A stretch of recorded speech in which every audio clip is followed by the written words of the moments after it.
هقدم أبيلنا هذا presentation كمي جرنا ندالو بخلطة من قدتات رينا سنحنا لنا مالتيو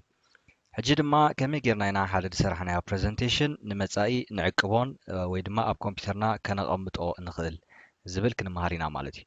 معناها تقول لك زي هون دوكمنت مسرحنا كنعقبو خنكلا لنا افتناتنا هارد ديسك ويدما فلاش ناديو أب بورتابل هارد درايف ناتنا ديو كان قمت أو خنكلا لنا مالتيو معناها تو كالك زي ክንጥቀመሉ ኣብ ንደልየሉ እዋን ብቐሊሉ ከፊትና ከዓ ክንግልገለሉ ስለ ንኽእል ማለት እዩ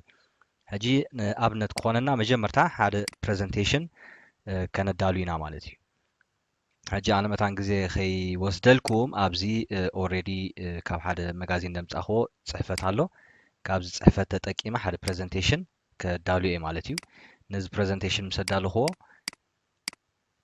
ከመይ ጌርና ንዕቅቦ ከዓ ክንርኢና ማለት እዩ ስለዚ እዚ ኣብዚ ኣዳልዮ ዘለኹ ፅሕፈት እናወሰድኩ ሓደ ፕሬዘንቴሽን ከዳሉ እየ መጀመርታ ብድሕሪኡ ከዓ ከመይ ጌርና ንዕቅቦ ከዓ ክንርኢና ማለት እዩ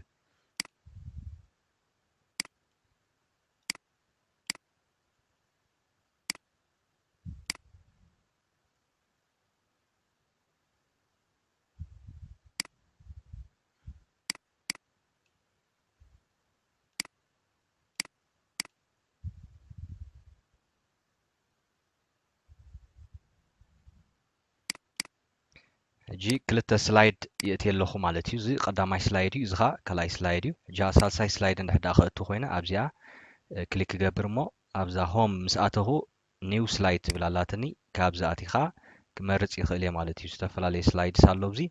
ቀሰይድና ክንመሃር ኢና ንሕጂ ግን እዛ ታይትል ኤንድ ኮንተንት ትብል ዘላ እዚኣ ክመርፀ እያ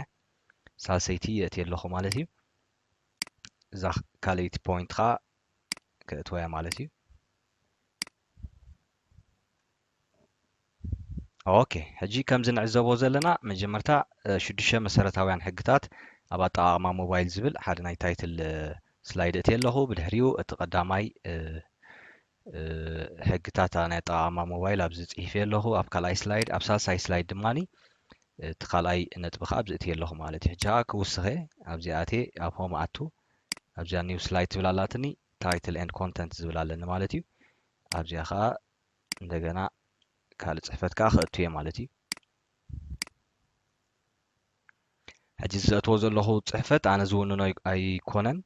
ካብ መጋዚን ኮፒ ገይረ ዘምፃኽዎ እዩ መምሃሪ ክኸውን ኢለ ዘምፃኽዎ እዩ ማለት እዩ ሕጂ ንስኻትኩም ከዓ መለማመዲ ዝኾነኩም ባዕልኩም እውን ዝኾነ ክትፅሕፉ ትኽእሉ ኢኹም ግዴታ ኣይኮነን ኮፒ ፔስት ክትገብሩ ማለት እዩ ግዜ ንምቁጣብ ግን ኮፒ ፔስት ጌርና ነዛ ስላይድ ነዳልዋ ኣለና ማለት እዩ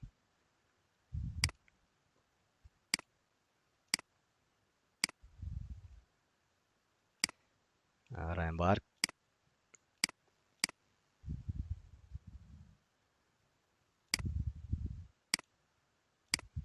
ንስኻትኩም እንታይ ክትገብሩ ትኽእሉ ኢኹም ኣብዚ ዝኾነ ክትፅሕፉ ትኽእሉ ኢኹም ማለት እዩ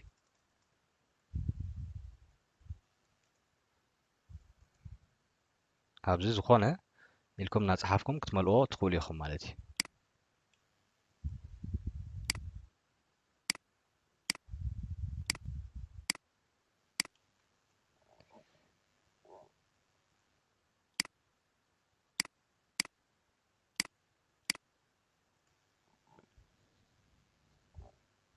ተወሬታ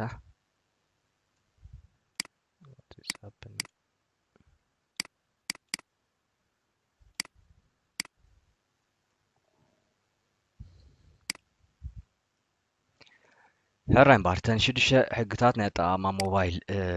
زرستا حنتي باوربوينت برزنتيشن عدالي الله مالتي 5 زلون برزنتيشن 2 الى مصات نزلا مالتي ولا حنتي سيف ايغور كوان زلو حداش برزنتيشن ኢና ኣዳሊና ዘለና ማለት እዩ ከም ትሪኦ ዘለኹም ከዓ 7 ስላይድስ ኣለዋ ማለት እዩ ዜን እንተን ስላይድስ ትበልናየን ማለት እዩ ልክ ኣብ ማይክሮሶፍት ወርድ ፔጅስ ኢና ንቆፅር ኣብዚ ከዓኒ ወይ ኣብ ፔጅስ ኢና ንፅሕፍ ኣብዚ ከዓ ኣብ ስላይድስ ኢና ንሰርሕ ማለት እዩ ሕጂ ነዚ ዝተፈላለየ ፎርማት ክንቂረሉ ንኽእል ኢና ከምዚ ሰሌክት እናገበርና ኣብዚ ሆም ምስ ኣተና ቦልድ ክንገብሮ ንኽእል ኢና ኣብዚ ሳይዝ ክንውስኸሉ ንኽእል ኢና ማለት እዩ ልክዕ ኣምታ ማይክሮሶፍት ወርድ ወላ እውን ኣብቶም ካልኦት ፕሮግራማት ንጥቀመሉ ከምኡ ጌርና ከነዕብዮ ከነንእሶ ሕብሪ ክንቅይረሉ ኩሉስ ንኽእል ኢና ማለት እዩ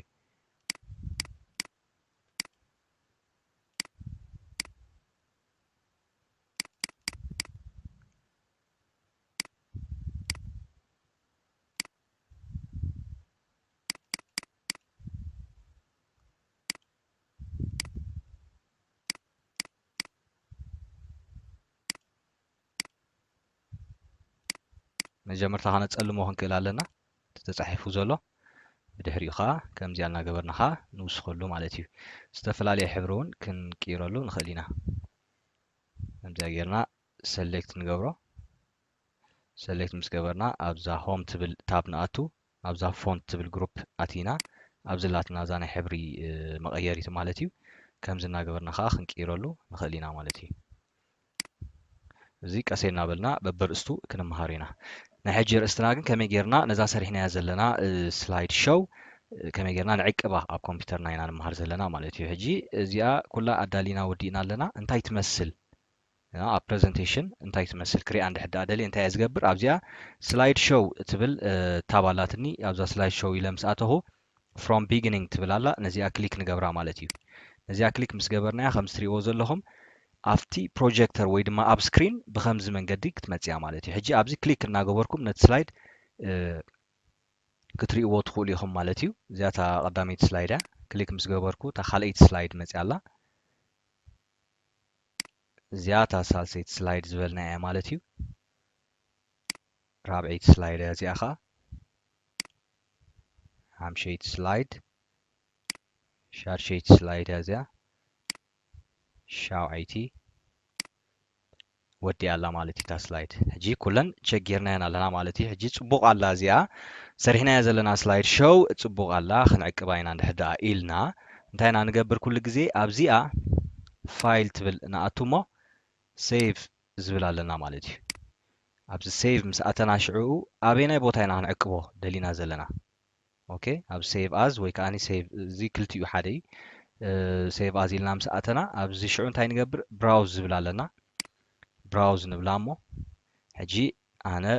ኣበይ ክዕቅቦ እየ መሲልኩም ኣብ ማይ ዶክመንትስ ክሊክ ምስ ገበርኩ ኣብዚ ዝኾነ ፋይል ኔም ክፅሕፈላ ይኽእል እየ ማለት እዩ እሳ እንታይ ገይርለይ ኣሎ ባይ ዲፎልት ነታ ኣርእስቲ ዝተጠቀምኩላ ኣብዚ ኣምፂለይ ኣሎ ስለዚ በዚኣ ክኸይድ ኣነ ማለት እዩ በዚኣ ገይረ ኣብ ዶክመንትስ ትብል ፎልደር ሴቭ ብላ ማለት እዩ ሕጂ እንድሕር ደኣ ኣብዚ ኣስተውዒልኩም 6 መሰረታውያን ሕግታት ኣብ ኣጠቓቕማ ሞባይል ኢሉ ዋላ እቲ ታይትል እውን ተቐይሩሎ ማለት እዩ በቲ ፋይል ኔም ተቐይሩሎ ማለት እዩ ሕጂ ንኣብነት ነዚኣ ዶክመንት እዚኣ እንድሕር ደኣ ዓፂናያ ድሕር ዓፂናያ ኣበይ ከይደ ክረኽባ እያ ማለት እዩ ኣብ ፋይል ኤክስፕሎረር ክኣቱ እየ መጀመርታ ኣብ ፋይል ኤክስፕሎረር ምስ ኣተኹ ኣበይ ክኸይደ ኣብዛ ዶክመንትስ ትብል ክኣቱ እየ ማለት እዩ ኣብ ዶክመንትስ ምስ ኣተኹ እታ ዝዓቀብክዋ ዶክመንት ወይ ከዓ እታ ፓወርፖይንት ፕሬዘንቴሽን ኣብዝላ ማለት እዩ በታ ናታ ፋይል ኔም ከዓ ክረኽባ ይኽእል ማለት እዩ 6 መሰረታዊ ሕግታት ኣብ ኣጠቓቕማ ሞባይላት ትብል ነዚኣ ሕጂ ክኸፍታ እየ ምስ ከፈትኩዋ ከዓ እተን ዝሰራሕኽወን 7 ስላይድ ኣብዚኣ ኣለዋ ማለት እዩ ሕጂ ዝኾነ ለውጥታት እንድሕር ደኣ ገይረ ንኣብነት ኣብዛ ታይትል ንኣብነት ነዚኣ ኣፀልም ኣቢለ ረእዩ ፀሊም ሕብሪ ቀይረ ኣለኹ ሕጂ ዝኾነ ለውጢ ገይረ ኣለኹ ማለት እዩ ኣብታ ፓወርፖይንት ፕሬዘንቴሽን ስለዚ ለውጢ ስለ ዝገበርኩ እንድሕር ደኣ ክዕቅቦ ደልየ ብቐሊሉ ከዓ ኣብዛ ላዕሊ እዛ ሴቭ ትብል ንእሽተይ ኣይኮን ኣላትና ማለት እዩ ነዚኣ ክንፀቕጣ ንኽእል ወይ ድማ ብኪቦርድና ከዓ ኮንትሮል ፕላስ ኤስ ክንፀቅጥ ንኽእል ኢና ማለት እዩ ኣብ ኮንትሮል ኤስ እንድሕር ደኣ ብሓንሳብ ፀቂጥናየን ሴቭ ማለት እዩ እሱ ከዓ ወይ ከዓ ኣብዚኣ ሴቭ ንገብራ ስለዚ እዚኣ ከዓ ሴቭ ኮይና ኣላ ማለት እዩ ንኣብነት ሕጂ ዓፅየ እንድሕር ደኣ እንደገና እንድሕር ደኣ ከፊትያ እታ ዝገበርክዋ ለውጢ ተዓቂባ ኣላ ማለት እዩ 6 መሰረታዊ ሕግታት ኣብ ኣጠቓቕማ ሞባይል ትብል ፀሊም ሕብሪ ሒዛ ኣላ ማለት እዩ ስለዚ በዚ ሴቭ ክንብል ንኽእል ኢና ወይ ድማ ኣብ ፋይል ኣቲና ከዓ ሴቭ ክንብል ንኽእል ኢና ከምኡውን ኣብ ፋይል ኣቲና ከዓ ሴቭ ኣዝ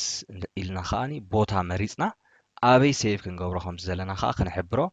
ንኽእል ኢና ማለት እዩ ንኣብነት ኣብ ፍላሽኩም እንድሕር ዳ ሴቭ ትገብሮ ደሊኹም ብራውዝ ትብሉ እሞ ኣብዚ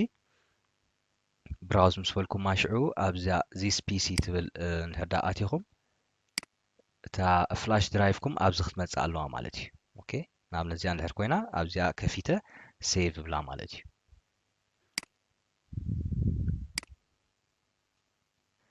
ወይ ድማ ኩሉ ዝሰራሕኽዎ ፕሬዘንቴሽን ኣብ ናተይ ፎልደር ከፊተ ከቐምጦ እንድሕር ደልየ ከዓ ብተመሳሳሊ ፋይል ኢለ ኣብዚ ሴቭ ኣዝ ምስ በልኩ ብራውዝ ብላ ማለት እዩ ሕጂ መጀመርታ ኣብዚኣ ሴቭ ጌርናያ ነርና ሕጂ ከዓ ንኣብነት ኣብዚ ሚውዚክ ፎልደር ኣብ ሚውዚክ ፎልደር ኣትየ ሓድሽ ፎልደር ክኸፍት እየ ብዚ ማለት እዩ ራይ ኣብዚኣ ኒ ፎልደር ትብላ ኣላትኒ ኒው ፎልደር ሰርሕ ፋይል ኔም ይህባ ማለት እዩ ማይ ፕሬዘንቴሽንስ ኢለ ኣለኹ ነዚኣ ክሊክ ገይረ ይኸፍታ ማለት እዩ ነታ ፎልደር ምስ ከፈትክዋ ኣብዚ ዝኾነ ታይትል ይህባ ማለት እዩ ነታ ዶክመንት ብድሕሪኡ ሴቭ ይብላ ማለት እዩ ሕጂ ኣብያ ሴቭ ኮይና ዘላ እዚኣ ኣፍታ ማይ ፕሬዘንቴሽን ትብል